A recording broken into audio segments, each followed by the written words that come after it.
कभी good times के king थे, आज कर्ज और विवादों के बुरे दौर के बादशाह हैं। अरबों की दौलत से दुनिया का 962वां सबसे अमीर शख्स बनने वाला आज क्यों कहलाता है भगौड़ा। जहां एक समय किंगफिशर ब्रांड था ग्लैमर का चेहरा, आज वही नाम बैंकों के कर्ज की कहानी बन गया है।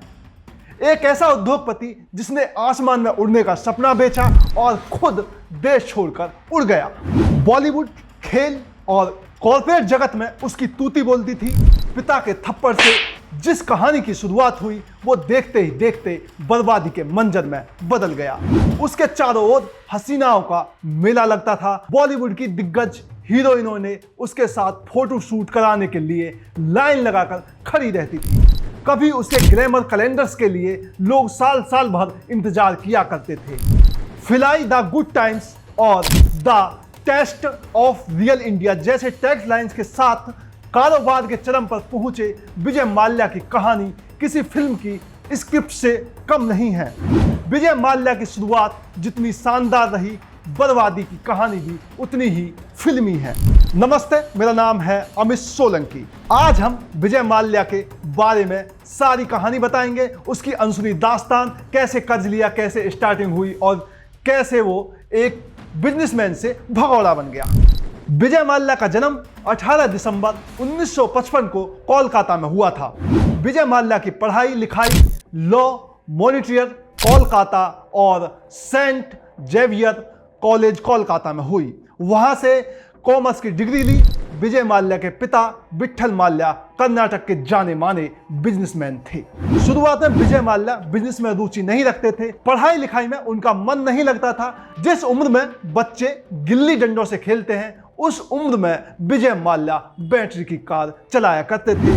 जिस टाइम में लोगों के पास साइकिल नहीं हुआ करती थी, विजय माल्या उस टाइम में मोटर कार चलाया करते थे। बेटे की शैतानियों से तंग आकर एक दिन विट्ठल माल्या ने उन्हें थप्पड़ जड़ दिया। पिता की नाराजगी देखकर विजय माल्या ने खुद को बदल दिया।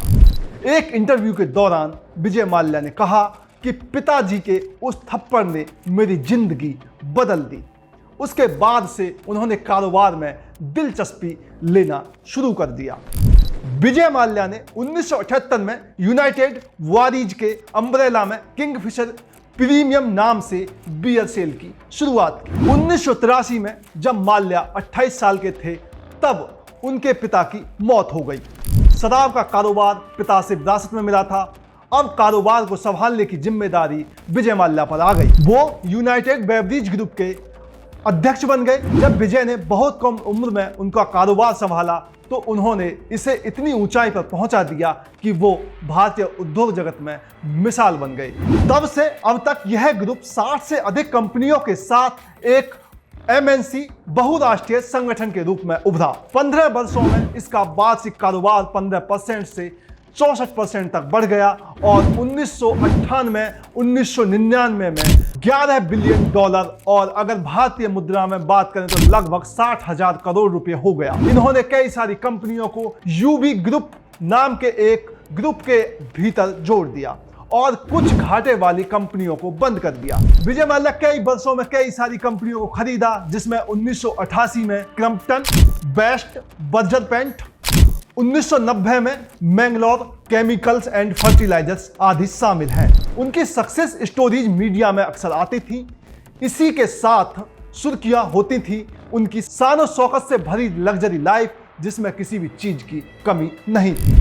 उन्होंने वो जिंदगी जी जो भारत की नहीं, एशिया के बड़े कारोबारी कम ही जी पाते हैं। जैसे प्राइवेट जेट, प्राइवेट यार्ड, दुनिया भर में आलीशान बंगले, पार्टियां सुंदरियों के साथ, गहल बहियां, किंगफिशर कैलेंडर्स के मॉडल्स का मेला, रॉयल चैलेंज बेंगलोर नाम की IPL team, Caribbean premium league में एक टीम के मालिक, F1 में फोर्स 1 के नाम से टीम, महंगी कलाकृतियां, माल्या के वैभव की कहानियां दुनिया भर में बिखरी हुई हैं। माल्या ने किंगफिशर को बड़ा करना शुरू कर दिया।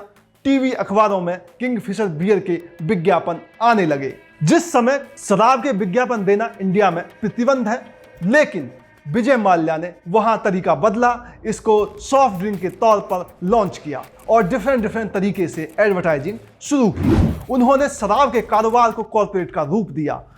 बियर बिजनेस के प्रचार के लिए साल 2003 में किंगफिशर कैलेंडर की शुरुआत की। किंगफिशर कैलेंडर ने कई मॉडल्स और अभिनेत्रियों को पहचान दिलाई, जिनमें बड़े नाम दीपिका पादुकोण, कैटरीना कैफ और याना गुप्ता शामिल हैं। इसे भारतीय मॉडलिंग इंडस्ट्रीज में एक लॉन्च पैड के रूप में देखा जाता है। विजय माल्या बियर मार्केटिंग को लेकर काफी क्रिएटिव थे। किंगफिशर का एड लोगों की जुबान पर आज तक चढ़ा हुआ है। Kingfisher, the king of good times. की धुन के साथ धोनी से लेकर विराट कोहली और क्रिस गेल जैसे क्रिकेटर इस धुन पर थिरकते थे। किंगफिशर एयरलाइंस की शुरुआत 2003 में हुई, लेकिन इसका ऑपरेशन साल 2005 में शुरू हुआ। विजय माल्या ने बेटे सिद्धार्थ माल्या को बर्थडे पर किंगफिशर एयरलाइन गिफ्ट किया। एयरलाइन में गो कास्ट पर हवाई सफर का मौका देने के साथ लग्जरी सफर का मजा मिल रहा था। Kingfisher airline 5 star air travel के तौर पर जानी जाती थी। विजय माल्या निवेश कर रहे थे। विजय माल्या को अब देश से बाहर भी अपनी फ्लाइट को इंटरनेशनल लेवल पर लॉन्च करना था, लेकिन according to the government policy, जब तक किसी कंपनी पर गवर्नमेंट को ट्रस्ट ना हो और उसका टाइम पीरियड 5 साल ना हो तो उसे लॉन्च की परमिशन नहीं दी जा सकती थी। इसको देखते हुए विजय माल्या ने दूसरा तरीका देखना स्टार्ट किया। कारोबार को बढ़ाने के लिए साल 2007 में विजय माल्या ने एयर डेक्कन एयरलाइन को खरीद लिया। एयर डेक्कन के मर्ज के साथ 71 एयरक्राफ्ट की फ्लीट और उसके 30% पैसेंजर भी उसके हिस्से में आए। विजय माल्या साल 2008 में ही लगभग 72 अरब रुपए की संपत्ति के साथ फोर्ब्स की सूची में दुनिया के 962वें सबसे अमीर व्यक्ति बन गए। उसी समय वह भारत के सबसे धनी व्यक्तियों की सूची में 42वें स्थान पर थे। माल्या को उम्मीद थी कि एयर डेक्कन के कस्टमर किंगफिशर की ओर रुख करेंगे, हालांकि ऐसा हुआ नहीं। साल 2011 से किंगफिशर के पतन की शुरुआत होने लगी। एयरलाइंस लगातार घाटे में चलने लगा। 3 सालों में 1000 करोड़ का नुकसान हो गया। हालात ऐसे होने लगे कि उड़ानें रोकनी पड़ी। कर्ज का बोझ हावी होने लगा। माल्या कर्ज को कम करने के लिए मार्केट से फंड नहीं उठा पा रहे थे। हालांकि माल्या की पार्टियां लाइफस्टाइल में कोई फर्क नहीं पड़ा। साल 2012 में किंगफिशर का लाइसेंस रद्द हो गया। फरवरी 2013 में इंटरनेशनल फ्लाइंग राइट्स भी सस्पेंड कर दिया गया। साल 2014 में किंगफिशर 9000 करोड़ रुपए का लोन नॉन परफॉर्मिंग एसेट बन गया। कंपनी ने खुद को दिवालिया घोषित कर दिया। साल 2016 में एसबीआई समेत 13 बैंकों का 9000 करोड़ रुपए का लोन लेकर विजय माल्या देश छोड़कर इंग्लैंड भाग गए। वहीं अगर विजय माल्या की पर्सनल लाइफ की बात करें तो विजय माल्या को कई बार प्यार हुआ। 3 बार उन्होंने अपने प्यार को शादी में बदला। पहली शादी एयर इंडिया की पूर्व एयर होस्टेस समीरा तैयब जी से हुई थी। 1986 में वो एयर इंडिया की फ्लाइट से अमेरिका जा रहे थे। समीरा उस फ्लाइट में एयर होस्टेस थी। समीरा हालांकि विजय माल्या से उम्र में ज़्यादा थी, लेकिन दोनों ने जल्दी ही शादी कर ली। शादी के बाद 1987 में बेटे सिद्धार्थ का जन्म हुआ। ये शादी 1 से 1.5 साल ही चल पाई और दोनों ने फिर तलाक ले लिया। इत्तेफाक से उसी दौरान विजय माल्या के बचपन की प्यार रेखा का पति से तलाक हो गया। विजय ने तुरंत रेखा के सामने प्यार का इजहार करते हुए शादी का प्रस्ताव रखा। इसके बाद 1993 में दोनों ने शादी कर ली। इससे पहले रेखा की शादी प्रताप चेट्टियप्पा से हुई थी, जो कुर्ग में कॉफी के बड़े बिजनेसमैन थे। हालांकि इस शादी के बाद रेखा ने शाहिद महमूद से फिर दूसरी शादी की थी। कुल मिला के अगर कहें तो रेखा की पहले से 2 शादियां हो रखी थी। तीसरी शादी उसने विजय माल्या से की थी। इन दोनों शादियों से रेखा के पहले से 2 बच्चे कबीर और लैला हैं। शादी के बाद माल्या ने लैला को अपनी बेटी के तौर पर अडेप्ट कर लिया। लैला का अब यूरोप में ठीक ठाक बिजनेस है। माल्या और रेखा की 2 बेटियां हैं, लीना और तान्या। 2016 में विजय माल्या ने 63 साल की उम्र में लंदन में तीसरी शादी पिंकी ललवानी से की, जो किंगफिशर की पूर्व एयर होस्टेस थी। पिंकी ललवानी उनके साथ ब्रिटेन में रहती है, जहां विजय माल्या ने 2016 में भारत छोड़ के जाने के बाद शरण ली थी। एक तरफ तो विजय माल्या अपनी तड़क भड़क वाली जिंदगी के लिए फेमस हैं, वहीं दूसरी ओर कहा जाता है कि वो रोज पूजा करना नहीं भूलते। हर साल सबरीमाला जाते थे। इससे पहले 42 दिन का उपवास भी रखते थे। उन दिनों वो केवल काले कपड़े पहनते थे।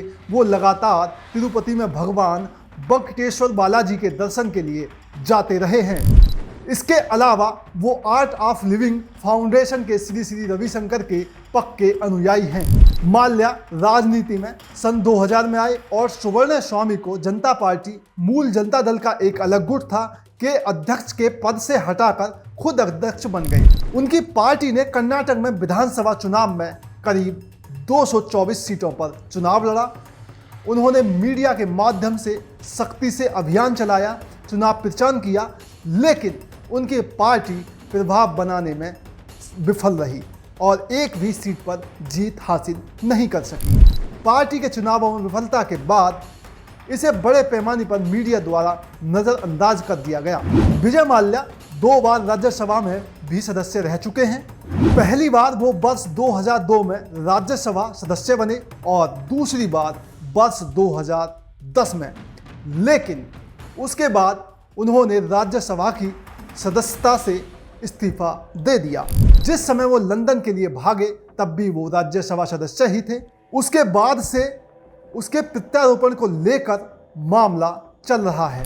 सीबीआई ने विजय माल्या के खिलाफ कोर्ट में चार्जशीट दायर की। इसमें सीबीआई ने दावा किया कि माल्या ने साल 2015-16 के दौरान इंग्लैंड में 80 करोड़ की संपत्ति और फ्रांस में 2008 में 250 करोड़ की संपत्ति खरीदी थी, जबकि उस समय उसकी किंगफिशर एयरलाइंस नकदी की कमी का सामना कर रही थी और माल्या के पास 2008 से 16-17 के बीच पर्याप्त धन था, लेकिन शराब कारोबारी ने बैंकों का कर्जा नहीं चुकाया। विजय माल्या 900 करोड़ रुपए से अधिक के IDBI bank Kingfisher airlines loan धोखाधड़ी मामले में आरोपी है, जिसकी जांच सीबीआई कर रही है। सीबीआई ने सीबीआई की स्पेशल कोर्ट में चार्जशीट दायर की। इस चार्जशीट में शामिल सभी 11 आरोपियों के साथ IDBI बैंक के पूर्व महाप्रबंधक बुद्धदेव दास गुप्ता का नाम जुड़ा है। जांच एजेंसी ने चार्जशीट में दावा किया कि अपने आधिकारिक पद का दुरुपयोग करते हुए दास गुप्ता ने अक्टूबर 2009 में 150 करोड़ रुपए के अल्पकालिक ऋण STL की मंजूरी और वितरण के मामले में IDBI बैंक और विजय माल्या के अधिकारियों के साथ साजिश रची थी। चार्जशीट में कहा गया कि IDBI बैंक का एक्सपोजर 750 करोड़ रुपए की कुल राशि तक सीमित होना था, लेकिन दिसंबर 2009 में यह 900 करोड़ रुपए हो गया, क्योंकि 150 करोड़ रुपए का STL बड़े पैमाने पर दास गुप्ता के इशारे पर एक अलग ऋण के रूप में रखा गया था। जांच के दौरान सीबीआई अदालत की अनुमति के अनुसार अनुरोध पत्र LR United kingdom, Mauritius, America और स्विट्जरलैंड भेजे गए थे। एक देश के कोर्ट न्याय के लिए दूसरे देश को कोर्ट की सहायता लेटर्स रोगेटरी यानी LR के माध्यम से मांगते हैं। चार्जशीट में LR के जरिए कहा गया कि साल 2008 और 2012 के बीच फोर्स इंडिया फॉर्मूला 1 टीम को बड़ी रकम ट्रांसफर की गई थी और इसका इस्तेमाल माल्या द्वारा व्यक्तिगत रूप से इस्तेमाल किए गए कॉर्पोरेट जेट के लिए ऋण के अधिग्रहण और भुगतान के लिए किया गया। लंदन में रह रहे विजय माल्या को स्कॉटलैंड यार्ड ने भारत अथॉरिटी की तरफ से धोखाधड़ी के मामले में गिरफ्तार किया। इस केस में उन्हें लंदन के वेस्टमिंस्टर कोर्ट में पेश किया गया, जहां उन्हें 3 घंटे के अंदर ही जमानत मिल गई। भारत सरकार ने विजय माल्या को पहले से ही देश से भगोड़ा घोषित कर रखा है। विजय माल्या की गिरफ्तारी भारत के सीबीआई की तरफ से किए गए आग्रह पर की गई थी। सीबीआई के अलावा ईडी भी माल्या के खिलाफ मनी लॉन्ड्रिंग मामले की जांच कर रही है। 5 जनवरी 2019 को मुंबई की एक विशेष अदालत ने माल्या को भगौड़ा घोषित किया था। कानून के मुताबिक एक बार किसी व्यक्ति को भगौड़ा आर्थिक अपराधी घोषित किए जाने के बाद जांच एजेंसी उसकी संपत्ति को जब्त कर सकती है। वित्त मंत्री निर्मला सीतारमण ने 17 दिसंबर 2024 को संसद को बताया कि भारतीय बैंकों ने विजय माल्या से कुल 14,131.6 करोड़ रुपए वसूल लिए हैं। I would like to list the number of cases, sir. Vijay Mallya case, 14,131.6 crore. Complete amount of the attached property has been restored to the public sector banks. Vijay Mallya ने ट्वीट करते हुए दावा किया कि उन्होंने अपनी कानूनी देनदारियों का पालन किया और 6,203 करोड़ के आकलन के मुकाबले बैंकों ने उनसे 2 गुनी राशि वसूली की है। उन्होंने सवाल उठाया कि ईडी और बैंकों ने कर्ज से 2 गुनी से अधिक वसूली कैसे किया। विजय माल्या ने अपनी स्थिति पर नाराजगी जाहिर की और कहा कि जब तक यह साबित नहीं हो जाता कि उनसे इतनी बड़ी राशि क्यों वसूली गई है, तब तक वह राहत पाने के हकदार हैं।